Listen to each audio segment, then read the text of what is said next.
बिस्मिल्लाहिर्रहमानिर्रहीम। अस्सलाम वालेकुम। Class 10th subject English unit number 3 try again. बच्चों, हम यूनिट नंबर 3 की एक्सरसाइज कर रहे थे और आज हमने दो चीज़ें करनी है, दो टॉपिक्स। एक तो बेटा एडजेक्टिव फ्रेज को करना है, दूसरा फ्यूचर इंडेफिनिट टेंस को करना है। Adjective phrase and future indefinite tense, ठीक है। और बेटा हमने प्रीवियस लेक्चर में 5 टॉपिक्स किए थे, उसमें हमने सिमिली को पढ़ा था, alliteration, personal pronouns, degrees of adjectives and order of adjectives. I hope कि आपने उनको प्रिपेयर किया होगा, ठीक है। ओके, तो स्टार्ट करते हैं बच्चों एडजेक्टिव फ्रेज से। बेटा आपको याद होगा कि हमने 9th क्लास में यूनिट नंबर 8 में stopping by words on a snowy evening, उसमें हमने सेम एडजेक्टिव की डेफिनेशन, एडजेक्टिव फ्रेज की डेफिनेशन को किया था, ठीक है। पेज नंबर आपका 9th क्लास में 86 है, ठीक है।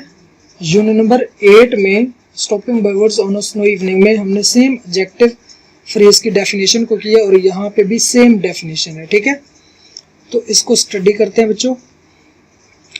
An adjective phrase is a group of words that functions like an adjective. An adjective phrase के एक adjective phrase is a group of words के अल्फाज का मजमू, अल्फाज का ग्रुप है, दैट फंक्शन जो काम करता है लाइक एन एडजेक्टिव, एक एडजेक्टिव की तरह, यानी कि इसमें सिफत की तरह। बेटा आप जानते हैं कि एडजेक्टिव का काम किसी नाउन के बारे में मालूमात देना है। मसलन गुड गर्ल, ठीक है, गुड गर्ल, इसमें लफ्ज़ गुड हमें गर्ल के बारे में मालूमात देता है। इसी तरह बैड बॉय में लफ्ज़ बैड हमें बॉय के बारे में मालूमात देता है। अब जो काम एडजेक्टिव करता है, अगर यही काम बहुत से लफ्ज़ मिलकर करें तो उसे हम एडजेक्टिव फ्रेज कहते हैं। यानी अगर लफ्ज़ एक है तो एडजेक्टिव, और अगर लफ्ज़ एक से ज्यादा है तो adjective phrase. Is it clear? क्या कहा मैंने? बेटा हमने पढ़ा कि एडजेक्टिव का काम किसी नाउन के बारे में मालूमात देना है। मसलन गुड गर्ल, इसमें लफ्ज़ गुड हमें गर्ल के बारे में मालूमात देता है, और इसी तरह बैड बॉय में लफ्ज़ बैड हमें बॉय के बारे में मालूमात देता है। अब जो काम एडजेक्टिव करता है, अगर यही काम बहुत से लफ्ज़ मिलकर करें तो उसे हम एडजेक्टिव फ्रेज कहते हैं। यानी अगर लफ्ज़ एक है तो एडजेक्टिव, और अगर लफ्ज़ एक से ज्यादा है तो एडजेक्टिव फ्रेज, ठीक है। अब एग्जांपल को देखें आप। The black umbrella is mine, the umbrella with the broken handle is mine. अब बेटा एग्जांपल 1 में आप देखें कि एडजेक्टिव ब्लैक किसको डिस्क्राइब कर रहा है? अम्ब्रेला को, जो कि नाउन है। ब्लैक अम्ब्रेला को डिस्क्राइब कर रहा है। और एग्जांपल बी में आप देखें कि adjective phrase with a broken handle, ये एडजेक्टिव फ्रेज है ना, विद अ ब्रोकन हैंडल। अब किसको डिस्क्राइब कर रहा है? ये भी अम्ब्रेला को डिस्क्राइब कर रहा है, ठीक है। It does the work of an adjective, यानी कि जो एडजेक्टिव फ्रेज है वो किसकी तरह काम करती है बेटा? एडजेक्टिव की तरह। अगर लफ्ज़ एक है तो वो एडजेक्टिव है, अगर लफ्ज़ एक से ज्यादा है तो वो बेटा एडजेक्टिव फ्रेज है। Is it clear? अच्छा जी, अब यहाँ कुछ सेंटेंसेज हैं जी। Pick out the adjective phrase in each sentence, ठीक है जी। अब फर्स्ट वन बेटा, he bore a banner with a strange device. बेटा यहाँ पे एडजेक्टिव फ्रेज क्या है? With a strange device adjective phrase है, ओके। उसके बाद the principal of this school is on leave, of this school, school का, okay. The decision of the जजेस इज फाइनल, ऑफ द जजेस adjective phrase. The tops of the mountains were covered with snow, of the mountains. The runner in the rare did not qualify, in the rare, ठीक है। ये adjective phrases हैं। अब बच्चों paper में किस तरह आएगा? ग्रामर वाले पोर्शन में इसका एमसीक्यू हो जाएगा और वो आपसे पूछेंगे, ये सेंटेंस होगा कंप्लीट। सपोज फर्स्ट वन है, he bore a banner with a strange device. अब बेटा with a strange device underline है, और वो आपसे पूछेंगे कि ये एडवर्ब फ्रेज है, एडजेक्टिव फ्रेज है, एडजेक्टिव क्लॉज है, या एडवर्ब फ्रेज है, इंफिनिटिव है, जेरंड है, पास्ट पार्टिसिपल है, प्रेजेंट पार्टिसिपल है, एक्सेट्रा एक्सेट्रा, कोई से आपको ऑप्शन दे सकते हैं। तो बेटा ये क्या है? हमारे सिलेबस में ये 10th क्लास में ये एडजेक्टिव फ्रेजेस के हवाले से ये 5 सेंटेंस हैं, ठीक है। यहाँ पे with the strange device, of the school, of the जजेस, of the mountains, in the rear. Is it clear? चले, अगर आप बेहतर समझे तो 2 टर्म्स और सीख लें बच्चों। बेटा एडजेक्टिव्स दो किस्म के हैं, एक वो जो नाउन से पहले आता है, दूसरा वो जो हेल्पिंग वर्ब के बाद आता है। एडजेक्टिव दो किस्म के हैं, जो एक नाउन से पहले आता है और दूसरा जो हेल्पिंग वर्ब के बाद आता है। मसलन यहाँ पे देखिए आप, Ali is a fat boy, she is beautiful.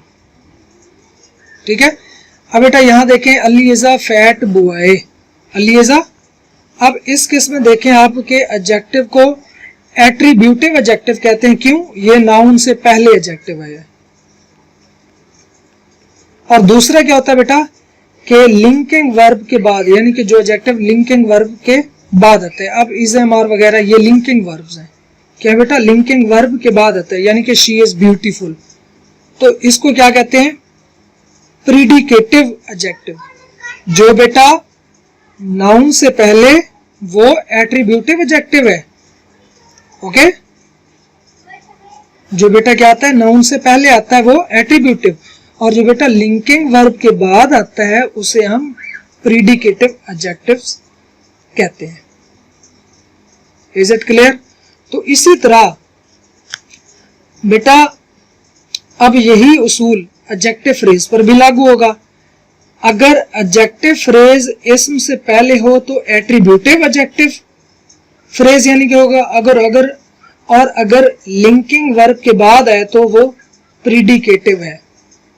Okay, लेकिन हमने इस बहस में नहीं जाना, आप बस इस चीज को देख लें कि एडजेक्टिव दो किस्म के हैं, जो एक नाउन से पहले आता है उसे एट्रीब्यूटिव, और जो लिंकिंग वर्ब के बाद आता है उसे प्रीडिकेटिव एडजेक्टिव कहते हैं। ठीक है, तो बच्चों आपने एडजेक्टिव के हवाले से क्या करना है, आपने ऐसा करना है कि बेटा एडजेक्टिव फ्रेज की आपने डेफिनेशन कर लेनी है, और ये एग्जांपल्स यहाँ पे, एक यहाँ पे है और 5 यहाँ पे। ठीक है, ये 6 एग्जांपल्स आपने करनी है। इज इट क्लियर जी? नेक्स्ट बेटा future indefinite tense. Future indefinite tense बेटा स्टेटमेंट है, put in will or be going to in these sentences. या तो बेटा हमने विल पुट करना है फिल इन द ब्लैंक्स में, या हमने बी गोइंग टू लगाना है। बी गोइंग टू का मतलब क्या है? बी यानी कि is am are plus I N G, be mean is am are plus I N G और टू के बाद first form. Okay, is it clear? अब सुने बच्चों, will or B to going दोनों मुस्तकबिल की बात करने के लिए इस्तेमाल होते हैं, मगर इनमें मामूली सा फर्क है। Will or be going to बेटा दोनों मुस्तकबिल की बात करने के लिए इस्तेमाल होते हैं, मगर इनमें मामूली सा फर्क है। बेटा बी गोइंग टू हम इस फ्यूचर के लिए लगाते हैं जहां हम पहले से फैसला कर चुके हों या जिसका हम इरादा रखते हों। मसलन इरादा या पहले से तयशुदा प्रोग्राम, इरादा या पहले से तयशुदा प्रोग्राम। इसके अलावा पेशन गोई के लिए भी हम बी गोइंग टू ही इस्तेमाल करते हैं। ओके बेटा, बी गोइंग टू हम कहाँ इस्तेमाल करते हैं? हम इस फ्यूचर के लिए लगाते हैं जहां हम पहले से फैसला कर चुके हों या जिसका हम इरादा रखते हों। मिसाल के तौर पर we are going to have a meal this evening. ठीक है, यानी कि तयशुदा प्रोग्राम है ना, ये इरादा या पहले से तयशुदा प्रोग्राम। दूसरी एग्जांपल है, I am going to visit Skardu this summer. ये इरादा है, तो हम क्या लगा रहे हैं? बी गोइंग टू लगा रहे हैं, यानी कि इज एम आर के साथ I N G form going plus to plus आगे वर्ब की first form. Is it clear? और बेटा विल हम कहाँ इस्तेमाल करते हैं? मुस्तकबिल के बारे में कोई हकायक बयान करने हों तो हम विल इस्तेमाल करते हैं। मुस्तकबिल के बारे में कोई हकायक बयान करते हों तो हम क्या इस्तेमाल करते हैं? विल इस्तेमाल करते हैं। मसलन I will be 48 next June, हकायक है ना, सच है। ठीक है, या the election will be held in May this year. और दूसरे नंबर पे किसी ऐसे इरादे के लिए जो पहले से तयशुदा ना हो बल्कि जो फौरी तौर पर किया गया हो, उसके लिए भी हम क्या इस्तेमाल करते हैं? अब हमने ये सीखा बच्चों कि बी गोइंग टू हम कहाँ इस्तेमाल करते हैं? इरादा या पहले से तयशुदा प्रोग्राम के लिए। इरादा या पहले से तयशुदा यानी कि जहां हम पहले से फैसला कर चुके हों या जिसका इरादा कर रखते हो, इरादा कर रखा हो, ठीक है। और विल हम कहाँ इस्तेमाल करते हैं, मुस्तकबिल के बारे में कोई हकायक बयान करने हो तो हम विल इस्तेमाल करते हैं, और या किसी ऐसे इरादे के लिए जो पहले से तयशुदा ना हो बल्कि फौरी तौर पर किया गया हो, और यहाँ इरादा फैसला कर चुके हूं या जिसका इरादा कर रखते हो। ओके, अब यहाँ पे हमने लगाना है बी गोइंग टू आएगा या विल आएगा। Is it clear? आप फर्स्ट वन देखें जी, we don't have any bread, कि हमारे पास ब्रेड नहीं है। आई नो, मैं जानता हूं। I dash get some from the shop. अब क्या आएगा बेटा, I am going to, I am इरादा है, I am going to, I know I am going to get some from the shop, कि मैं दुकान से लेने जा रहा हूं। सेकंड बेटा, we don't have any bread, कि हमारे पास ब्रेड नहीं। रियली, वाकई, फिर क्या है, वाकई नहीं है, यानी कि किसी ऐसे इरादे के लिए जो पहले से तय, बल्कि फौरी, यहां पे इरादा फौरी किया है। I will get some from the shop then, फिर मैं दुकान से खरीद लाऊंगा। Okay, is it clear? अब यहाँ पे देखिए, why do you need to borrow my suitcase, कि आपको मेरा सूटकेस उधार लेने की क्या जरूरत है। I dash visit my brother in Multan next month, यानी कि पहले से तयशुदा प्रोग्राम है तो हम क्या लगाते हैं बेटा, be going to. I am going to visit, I am going to visit. I am really cold, यानी कि मुझे बहुत सर्दी है। I dash turn the heater on, ठीक है, यानी कि सर्दी है फौरी तौर पर। I will turn the heater on. Are you going to Jamshed wedding tonight, क्या आप जमशेद की आज रात जा रहे हैं। Yes, are you going to, क्या आप भी जा रहे हैं। I dash give you a lift, I will give you a gift. Are you busy today, क्या मसरूफ है। Would you like to have coffee, coffee पिए। Sorry, I will go to the library, मैं लाइब्रेरी जाऊंगा। I am in planning to study all day. Okay, और last one है, why are you carrying a hammer, क्या आपने हथौड़ा क्यों उठाया है। I dash put up some pictures, I am going to put up some pictures, ये मैं कुछ तस्वीरें लगाने जा रहा हूँ। इज इट क्लियर बेटा? तो हमने क्या सीखा बेटा, एक तो एडजेक्टिव फ्रेज की डेफिनेशन को और एग्जांपल्स को करना है बच्चों। दूसरा, फ्यूचर इंडेफिनिट के हवाले से भी विल कहाँ पे आना है या आई एम गोइंग टू, यानी कि इज एम आर के साथ गोइंग टू कहाँ पे आना है, यानी कि is am are plus I N G form plus to plus V one. तो हमने क्या सीखा बेटा, हमने सीखा will or be going to दोनों मुस्तकबिल की बात करने के लिए इस्तेमाल होते हैं, मगर इनमें मामूली सा फर्क है।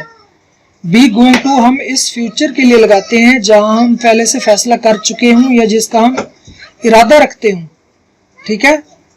इसके अलावा पेशन गोई के लिए भी हम बी गोइंग टू इस्तेमाल करते हैं, और विल हम मुस्तकबिल के बारे में कोई हकायक बयान करने हो तो विल इस्तेमाल करते हैं, किसी ऐसे इरादे के लिए जो पहले से तयशुदा बल्कि फौरी तौर पर किया गया हो। Is it clear? Thank you so much.